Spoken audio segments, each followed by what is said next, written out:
We had 3 not guilties, 1 second-degree murder, and 2 manslaughters. So half the jury felt he was not guilty, 2 manslaughters and 1 second degree. Exactly.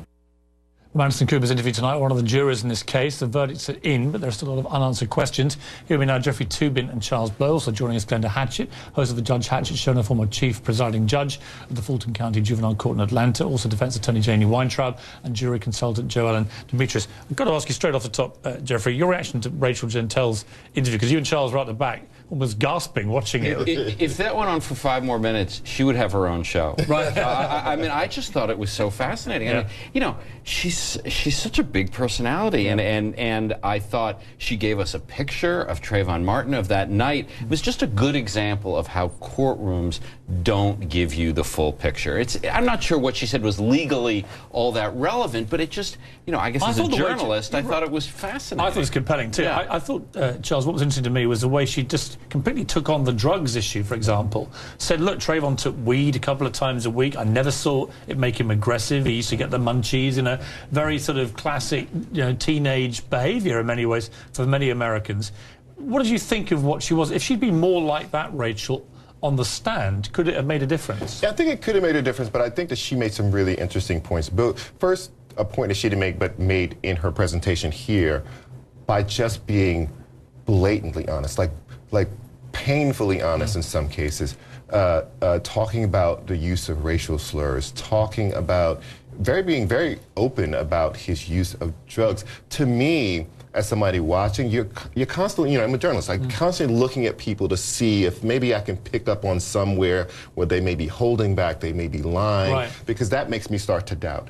I didn't get that sense. Her attorney sat right here with her, he didn't interject, she just said whatever was on her mind, and that to me leads me to believe a person is credible. Right. The second thing, though, is that, you know, what it points to about credibility and what the juror said earlier this evening is about how homogeny in a jury pool can be problematic for justice. Well, because you had Rachel saying there's right, 5 white women, 1 other lady who's either Hispanic or we're not entirely sure of the ethnicity, but certainly no African American was on that panel, and that has to come into play. That matters particularly if you don't register that you have a racial issue in front of you, then it's a racial problem. Right. Let's go to Judge Hatchett. Judge Hatchett, we saw the makeup there of the jury deliberation from start to finish.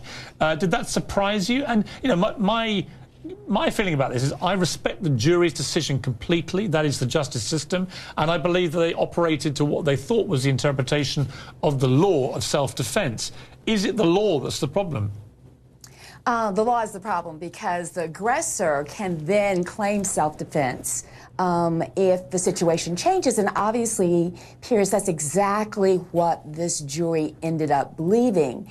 But the diversity issue is a whole different question because we're talking about a county that's 80% white, you know, maybe 11% African American. And so it did not surprise me that we didn't have the level of diversity on this jury that I would have liked to have seen. And I do think that that voice and that culture and that perspective of a diverse panel of all kind of diversity is very important in any jury deliberation, and it's even minimized when you have a 6-member jury. Let me go to Jo Ellen Demetrius, because you're a jury expert. What it struck me from the Anderson Cooper interview with a juror was there was a complete disconnect, really, between her world and Rachel Gentel and, therefore, Trayvon Martin's world. And that is where I think the makeup of the jury became really significant. They're just different worlds, different languages, don't really understand each other. Well, absolutely, and I think it's remarkable that B37 actually mentioned that she said she felt sorry for her, but she felt that she was telling the truth in her own way. And I think very clearly these women looked very carefully through each one of these witnesses and evaluated them based upon, again, their own life experiences. Let me just go to a quick question here from Ariana Libelli. This is about the possible repercussions of this case. Do you think that Florida or any other states will be making changes or modifications to the current Stand Your Ground law? Janie Weintraub, are we going to have a change to, although Stand Your Ground wasn't used in this case, it is prevalent in many states in America. Many people think it's got to go. Yes, I'm sure that it will be ripe for the discussion on the legislative floor. And if nothing else, Pierce, this case has sparked a conversation of legitimate grievances that have to be dealt with, not just in the legislature, they need to be dealt with in our homes. We need to be talking to our kids about them early on so that we don't have these tensions, so that we have understanding and tolerance. And I have one other thing to say. You know, we keep focusing on the jury. The Republicans who took over so many states in 2010, they support stand your ground. They support gun rights. So as long as they are in charge of these states, those laws are not going to change. Okay, we've got to leave it there. We'll be back straight after this break.